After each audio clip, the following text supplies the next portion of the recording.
North side, south side, east side, west side, north side, south side. Welcome to Atlanta where the Falcons play, and we coming for that dub like every day. Big beats hit streets, see gangsters roaming, and parties don't stop till 8 in the morning. I said welcome to Atlanta where the Falcons play, and we going for that dub like every day. Big beats hit the streets, see gangsters roaming, and parties don't stop till 8 in the morning. Well, the first preseason game is in the books, and it ends in a loss to the Miami Dolphins. What's good, YouTube? Damo Falcons in here, back from a video. Welcome to the post-game review of the preseason Week 1 game, where I recap the Falcons matchup against the Miami Dolphins. Before I get into it, don't forget to like, share, and subscribe to the channel. And with that being said, let's begin. So the Falcons lost to the Dolphins 13-20. A reminder that preseason doesn't always correlate to regular season, so let's try not to panic about this one. Remember that it's okay, it's not in the end of the world, let's relax. But anyways, let's go over some stats. And we start with the quarterbacks.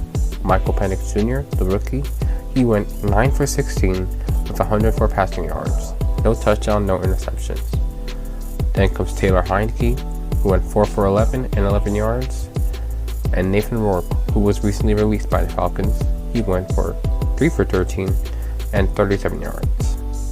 Next we have the wide receivers and running backs.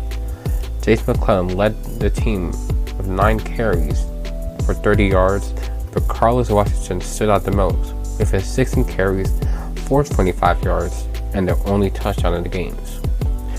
Chris Blair, the receiver, he led the team with 2 receptions for 45 yards.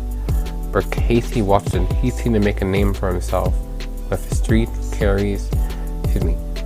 catches for 27 yards. And lastly, on the defensive side, I want to credit Kevin King for his interception and Zach Harrison for being a solid pass rusher. And with that out of the way, let's go over the winners, question marks, and losers.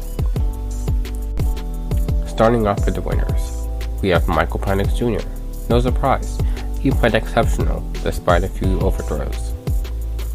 Also Kevin King, as stated before, for his interception, and Casey Washington, as he seemed like Penix's #1 target during that game.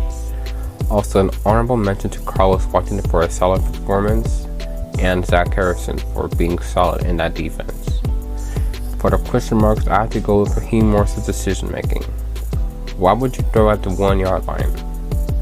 And why would you run it on a down and long? That's just something I'm trying to understand. I'm not saying that he was a terrible coach. This is his first game in his preseason. So I'll let it slide just because it's preseason and it's his first game.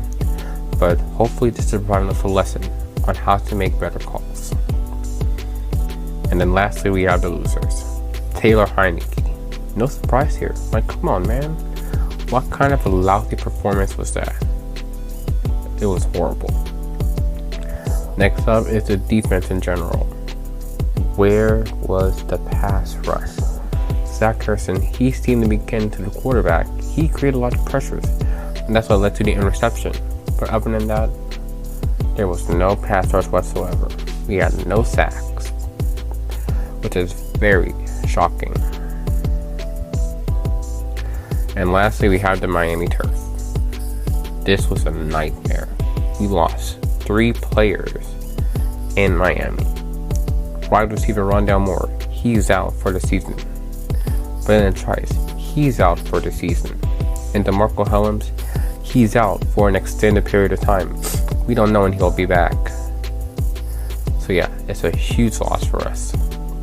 But anyways, all in all, the game wasn't that pretty, but it's preseason. So let's take it with a grain of salt and hope it does not happen in the regular season. But let me know your thoughts in the comments section down below, and we'll go from there. Thank you guys for watching. Hope you guys enjoyed, and I'll see you in the Week 2 preview on Friday, where the Falcons will take on the Baltimore Ravens. Peace out.